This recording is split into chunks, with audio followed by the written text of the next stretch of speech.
Let's see how to create our own spreadsheet instead of just working with someone else's spreadsheet and using their tips. First of all, if you didn't yet, please watch this video that I made about Excel or about Access. It's one of a set of 15 videos, but this one is specifically about table planning. Whether you're using Excel or Access, you're planning a table. They both work the same way. But assuming you've watched that, then let's come back and start making our own spreadsheet. I suggest that you do this. Write a statement that expresses the goal of your spreadsheet. And I think you can just stick it up in A1 and delete the rows later. Don't you think? Makes it easy. Later on, you can do it in your head.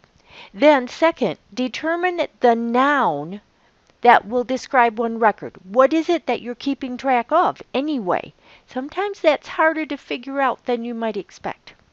Third, determine the characteristics of one of those nouns.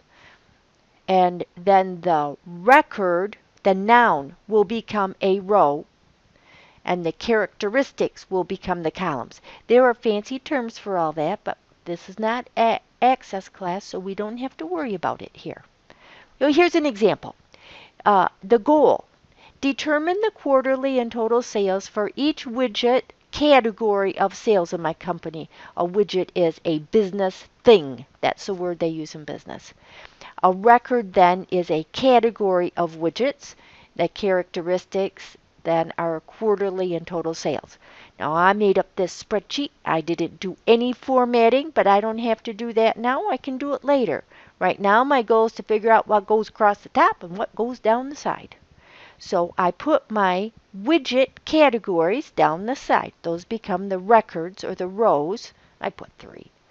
And then the characteristics are the quarterly sales for each of the 4 quarters. And then you put your sales, your totals in. If you want to do some other calculations, add some charts, maybe put in some conditional formatting. You do all that stuff later.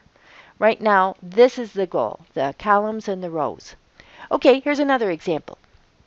Track your blood sugar level and food consumption for the day. I got these ideas from folks I talk to. My poor pool buddies are going crazy from my asking them all the time.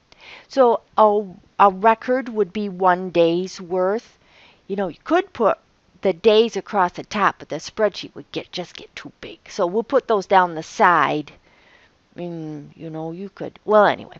And then the characteristics would be what was your blood sugar, and then how many carbs did you get, and how many grams of protein, and how many grams of fat, like that.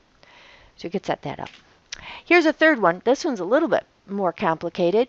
The goal would be to track the income and expenses for probate court because you have to file guardianship. If you have a guardianship, you have to file as the guardian every so often to tell them what your expenses are so they can reimburse you or authorize the reimbursement. And we'll assume you're not using QuickBooks, which is actually the much easier way to do that. A record then is an income or an expense. And then the characteristics are, who, what, when, where, why, and how. And so I put some down. You would have more probably, but you get the idea. We have actually this category of incomes. A person gets both a pension and Social Security. And then they have expenses. We'll pretend it's an older person as opposed to a child.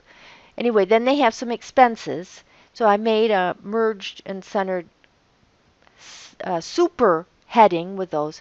And then I have all the individual items and the dates on which it's like a checkbook register.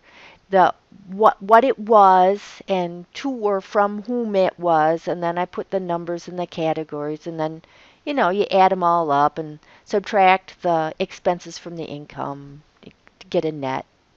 All that. But that's all stuff you do later. The whole point of this video is how to figure out rows and categories. And I hope this was helpful to you for that specific purpose.